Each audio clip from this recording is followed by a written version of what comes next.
YSR Congress party నాయకులకు, కార్యకర్తలకు, YS Jaganmohan Reddy గారి అభిమానులకు, నగర నియోజకవర్గ ప్రజలకు, ముఖ్యంగా ఇక్కడికి విచ్చేసిన యువకులకు అందరికీ నా హృదయపూర్వక నమస్కారాలు తెలియజేస్తున్నాను.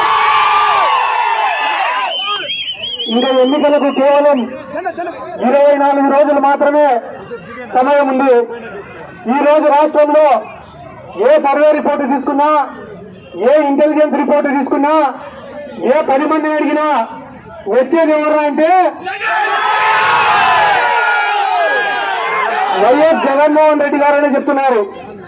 నాకు ఆర్కే రోజా గారంటే చాలా అభిమానం, గౌరవం.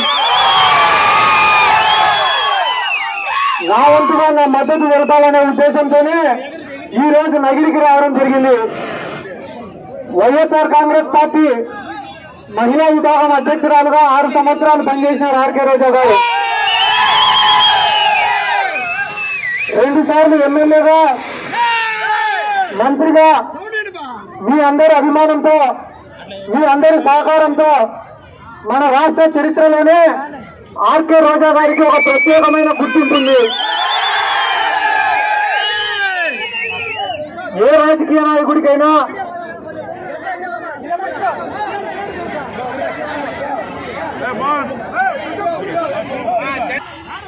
రాజకీయాల్లోకి వచ్చిన కొత్తలోనే ఎదురుదెబ్బ తగిలితే నిలదొక్కుకోవడం చాలా కష్టమైన పని. ఆర్కే రోజా గారు 2004లో, 2009లో ఓడిపోయినప్పుడు అందరూ కూడా ఆర్కే రోజా గారి కథ అయిపోయిందన్నట్టు మాట్లాడినారు.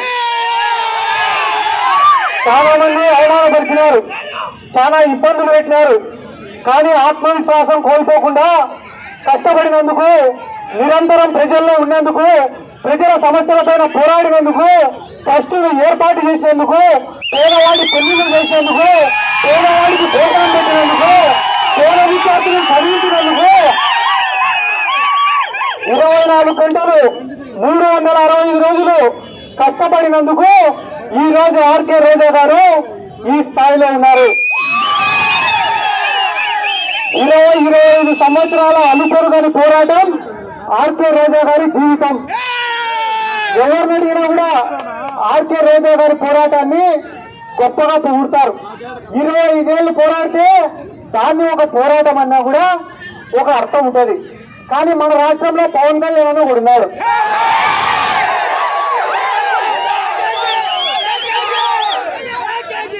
సంవత్సరంలో 1 నెల ఆంధ్రప్రదేశ్ లో ఉంటాడు, 11 నెలలు తెలంగాణలో ఉంటాడు.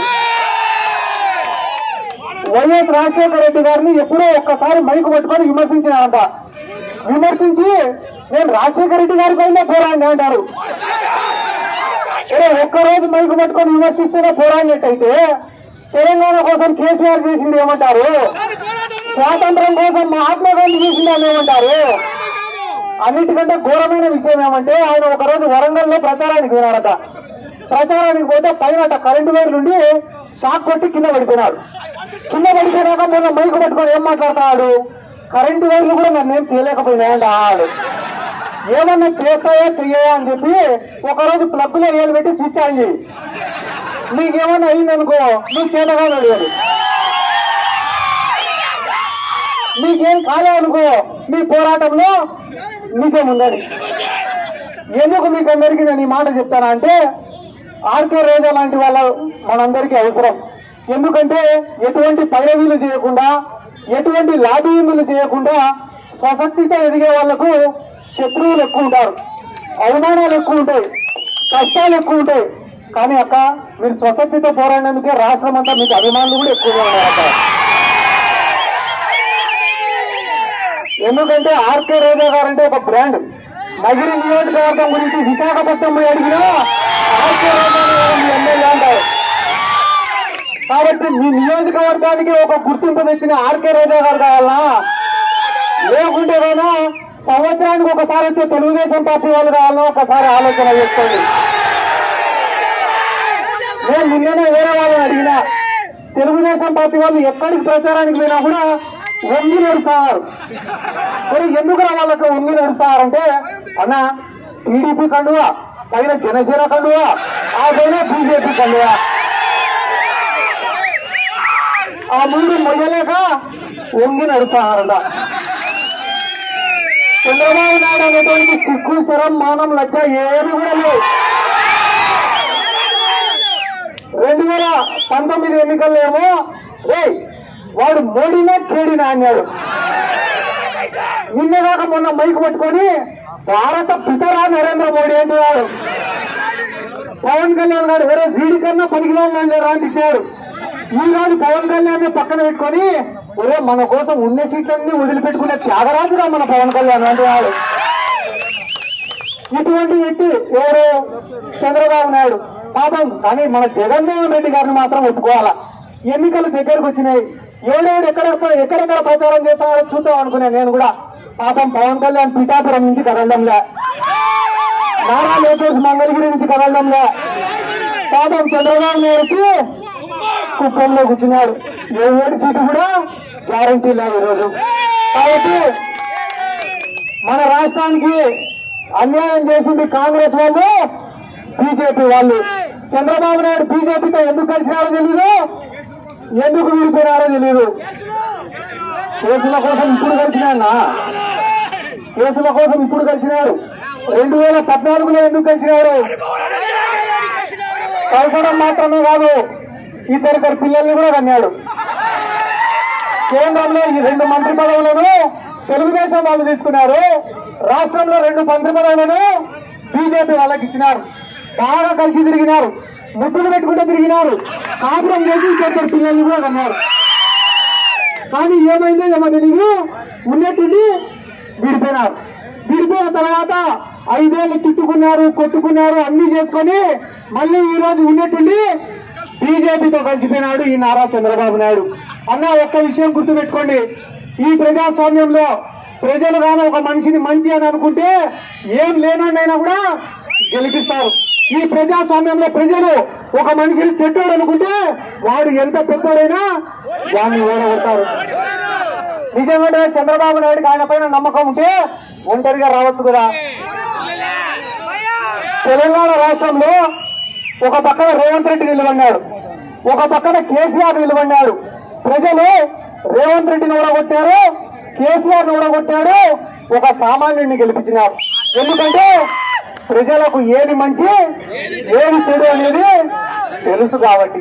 మన రాష్ట్రంలో కూడా చంద్రబాబు నాయుడుకు నిజంగానే నిజాయితీ ఉంటే ఒంటరిగా రావచ్చు కదా, రాడు. ఏ రోజు కూడా చంద్రబాబు నాయుడు నన్ను చూసి ఓటేయండి, నేను చేసిన పనులను చూసి ఓటేయండి అని అడగడు. మోడీని చూసి నాకు ఓటేయండి, పవన్ కళ్యాణ్ చూసి నాకు ఓటేయండి. ఎవరో వాళ్ళని చూసేదానికైతే వాళ్ళకే చేస్తాం కదరా, నీకెందుకు చేయాలి ఓటు?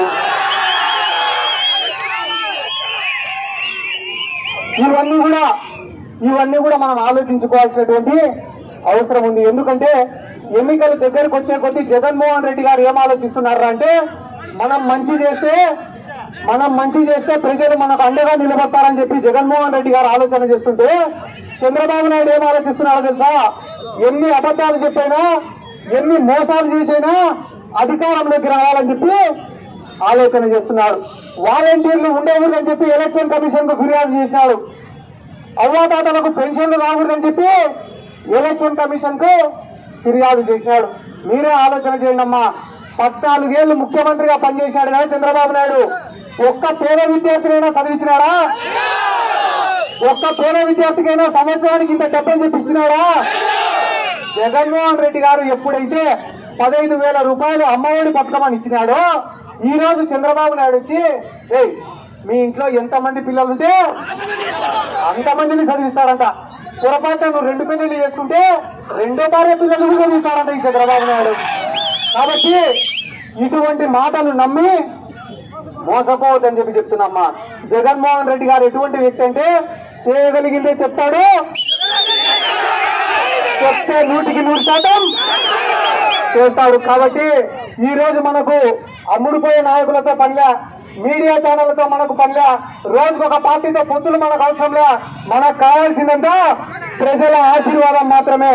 ఈ 2-3 రోజుల్లో మేనిఫెస్టో రిలీజ్ అవుతుంది. మేనిఫెస్టో రిలీజ్ అయిన తర్వాత ఆ మేనిఫెస్టోని తీసుకొని గడప గడప తిరగాల్సినటువంటి బాధ్యత మనందరి పైన ఉంది. ఆర్కే రోజా గారిని కన్నా మంచి మెజార్టీతో మనం గెలిపించుకుంటే చాలా పెద్ద స్థాయిలో ఉంటారు, మనకందరికీ ఉపయోగపడతారు. ఆర్కే రోజా గారు అంటే నగిరి నియోజకవర్గం అంటే అంతటి బ్రాండ్ ని సంపాదించుకున్న తర్వాత 5 రోజుల కోసం 10 రోజుల కోసం వచ్చిపోయే ఉల్ఫట్ గాలని మాత్రం ఆలోచన చేయొద్దని చెప్తున్నారు. ఎందుకంటే అవతలి వాళ్లకు స్వార్థం, ఆర్కే రోజా గారికి ఉన్న ఏకైక స్వార్థం మీ గుండెల్లో స్థానం సంపాదించుకోవడం మాత్రమే. ఎందుకంటే గానా ఆర్కే రోజా గారు చూడని హోదా లేదు, అనుభవించని హోదా లేదు, జనాదరణ చూడని లేదు. సినిమా ఇండస్ట్రీలో నెంబర్ 1, సీరియల్ ఇండస్ట్రీలో, టెలివిజన్ ఛానళ్లలో నెంబర్ 1, పొలిటికల్ గా నెంబర్ 1.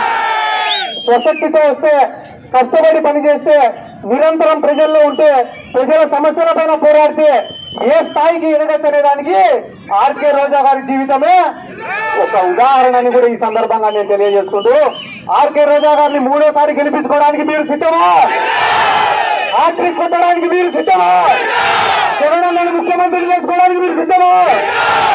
ఇంత ప్రేమగా ఇక్కడికి స్వాగతం పలికిన ప్రతి ఒక్కరికి నా శిరస్సు నుంచి నమస్కారాలు తెలియజేసుకుంటూ, ఆర్కే రోజా గారి విజయోత్సవ ర్యాలీలో పాల్గొనడానికి ఖచ్చితంగా నగిరికి వస్తానని చెప్పి ఈ సందర్భంగా తెలియజేసుకుంటూ సెలవు తీసుకుంటున్నాను. జై జగన్.